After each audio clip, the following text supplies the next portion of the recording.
Brendan Waye grew up drinking tea, not in Toronto or London, but with the Inuit of northern Canada. His dad was a loose-leaf aficionado, so Papa inspired his son to follow in his tea-drinking footsteps. It is my pleasure to welcome tea sommelier Brendan Waye to Studio 4 to tell us why he is in love with all things tea. I'm assuming you are.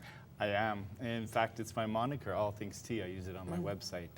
I think tea it's one of these beverages that it can match any mood of the day. It's very, very good for you. And I just love the varieties and the history, and it goes on and on and on. I mean, you but can we imagine. don't think about tea being drunk in the north, necessarily. No. But you remember the Hudson Bay Company was up there way, way, way back. Sure. And they were traders, and they were buying furs from the Inuit, but the one thing that they left with the Inuit was really good quality loose leaf tea. And back at the turn of the century, it got ingrained in the culture. And I was saying to one of the girls out here earlier that we'd be out on a snowmobile trip in a blizzard, and all of a sudden the guy in the lead would shut the snowmobile down and break out the Coleman stove, and before you know it, in the snowbank, he'd have a pot of tea brewed up there. It's like minus 45 out. But it does make sense. Much easier to do than coffee. It is, absolutely, yeah. Right, And, but the Inuit drink something like 18 cups a day oh my sometimes. God, all day. It's perpetual. Like they brew it in the morning, and they just keep adding tea bags or loose leaf tea to the pot, and it sits on the burner, and you just help yourself. How interesting. So loaded with antioxidants. Yes. They tell me. All Black teas tea, have though. black tea Yeah.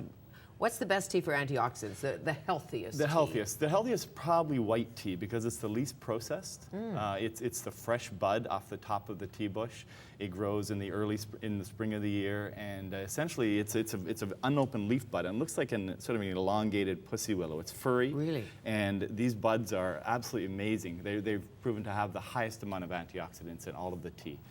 So. Okay, so you go to Edmonton and you say, I'd like a nice cup of tea, and you can't find one, I hear tell, or you didn't find one. Well, you couldn't find one back in the day in 1999. It was the despicable service that I experienced in restaurants that actually prompted me to open my first tea house there. Yeah. Really? Called? Yeah. It was called Steeps, the Steeps. Urban Tea House. So the Edmontonians took to it, did they? It took a bit to get going. I mean, I remember the opening day. It was early May. It was really, really bad out, and I wasn't in a huge walk-by traffic situation. So it was a gorgeous little lounge. I'd built a lot of it myself, and people walked in and they said, "Brendan, yeah, this is amazing what you're doing here. I'll come back sometime." I never saw them again. So finally, I had a little review by the Edmonton Journal, the food editor, and he posted a thing on the second page of the Edmonton Journal, and guess what? There you go. You see, free press, nothing like it. Saved Well, my I grew life. up in the land of dip, dip, dip, the Lipton bag in the cup. I know it's not all that classy, but in Montana, you make tea, you put a True enough. Lipton bag in, yeah. dip, dip, dip, and throw it in the garbage. Then I came to Canada and had some proper tea. So tell me about these teas. Well, what I've done here is I've taken some of the more trendy and modern teas. Obviously, Earl Grey is a real classic. People drink Earl Grey. In fact, Earl Grey is the #1 selling tea in Canada. Really? So yeah. So this is a little twist on it. I've used a really nice organic bergamot and a single estate tea on that. It's an Assam single estate, and if you smell that, you'll just smell how the bergamot is very intense on there. Fabulous. So we're going to brew some up here. Okay, and, you get started because we'll run out of time Exactly, if you don't. yeah. So I'm going to Tell me what this is called. This little contraption you see here, I call it my chaiwala.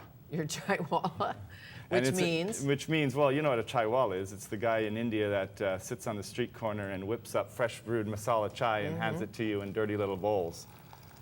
Yes, but this is much snazzier than the chaiwala in Mumbai.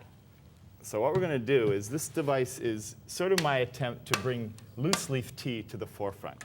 Rather than it being this nebulous thing that people do behind your back, I want people to see the whole operation happen.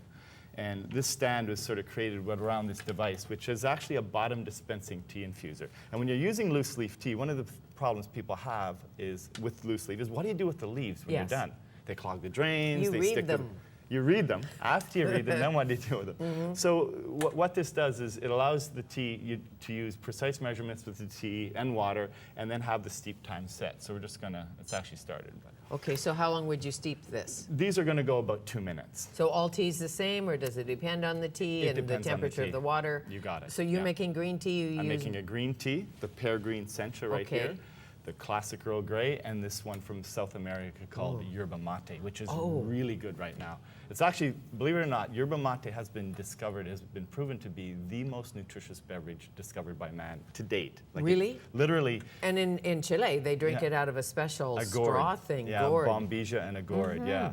And apparently the studies say that this liquid is, if you're stranded on a desert island, you had no food and all you had was yerba mate, you could absolutely live indefinitely. Really? It has enough nutrients in it. There's something like 54 nutrients and vitamins, 14 amino acids, and it's got a great caffeine boost as well. But it's not hallucinogenic or anything. No, it's not like the cocoa de mate, which is what you're thinking. Okay, but it does have a caffeine hit. So it does, yeah. Really nice caffeine buzz. In fact, I find I was a coffee drinker in the oil patch, and when I switched to tea, one of the things that got me into tea was yerba mate, because I needed to transfer that caffeine buzz from coffee. I had to sort of decrease that without going through the withdrawal symptoms you do. And yerba mate was one of the greatest beverages for doing that. Oh, how great. So green tea, too, tends to keep me awake. I don't know why.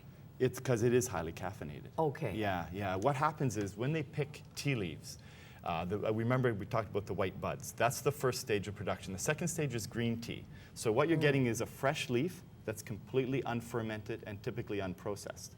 As you move down into black teas and oolongs, they're letting the leaf ferment and oxidize. So what happens is the leaf darkens, and in doing that, the enzymes and the structures in the cell wall break up and they release more things into the cup. So you're going to get quite a hit with the green tea. It's typically because the leaf is smaller and it's more compressed. But it's very healthy according to the nutritionist. Yeah. Green tea will help you live longer. It will, and great for the skin too. People who, I can tell people who have a lot of tea time. Tea time. So all you do here Eggs are done. is you just twist the device. Oh my gosh.